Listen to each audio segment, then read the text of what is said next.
All right, let's jump right into a pretty radical idea. When it comes to finding the right partner, what if your logical brain is actually the last one to figure it out? What if, on some deep instinctual level, your body already knows? I mean, think about it. We all have that mental checklist, right? The things we're looking for. But what if that whole list is kind of wrong? So the big question we're diving into today is this. Is love something we choose with our minds? Or is there a much deeper, much more primal instinct at play?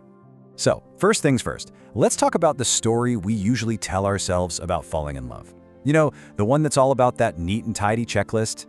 Yeah, we're all looking for that spark, right? That amazing mental connection, the witty banter, that feeling that someone just gets you. It's a search driven almost entirely by our conscious, thinking minds. So on one side, you have the mind's checklist. It's super logical, totally familiar, gotta have a sense of humor, shared interests, similar goals, you know the drill. But then there's the body's checklist, and it's a complete mystery. So what on earth is our biology actually looking for? And this is where it gets really, really interesting. Turns out our bodies are running a totally different kind of evaluation, and it's all based on one secret, incredibly important metric. And here it is. It's called the primal metric. And it has nothing to do with how funny they are or what their 5-year plan is. Nope. Your body is basically asking one critical question. Can this person make me feel so fundamentally safe that I can finally get a good night's sleep? And just to be super clear, this isn't about finding someone who also likes hiking. This is a deep, biological drive. Your body is literally searching for another human who can help regulate your internal state. Someone whose presence physically calms your entire nervous system down. Okay, so how does this actually work? Let's get into the science of it, the biology of trust, and see how our bodies can even measure something like this. It all happens in this incredible biological chain reaction. The second you have physical contact with someone you truly trust, your body just responds.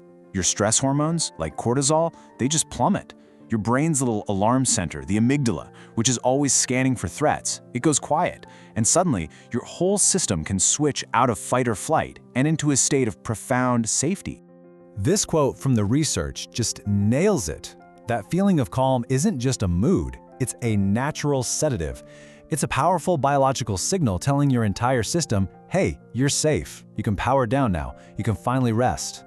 And if you thought that was cool, it gets even wilder. This isn't just a feeling, you can actually measure it. Studies show that when we're physically close to a partner we trust, our bodies literally sync up. Our heart rates start beating in a similar rhythm.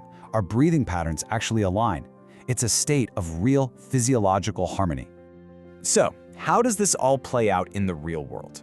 Well, it all leads to what we could call the ultimate biological test for any relationship, the deep sleep test.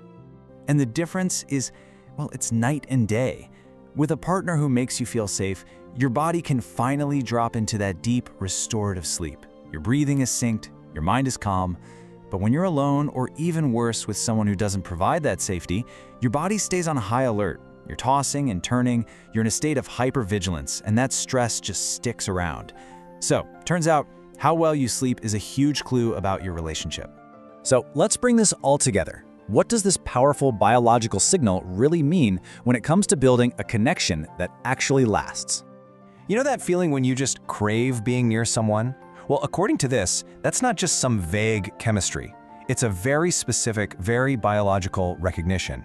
It's your body basically pointing and saying, that person makes me feel fundamentally safe. And look, we live in a world that is just full of stress and noise, right? So the ability to find true rest and sanctuary in another person, that's not just a nice to have. It might just be the most important, most fundamental foundation for a truly lasting connection. Which leaves us with one final thought to chew on. Your mind might be busy, making its lists, weighing all the pros and cons of a relationship. But the real question is, has your body already made the final decision?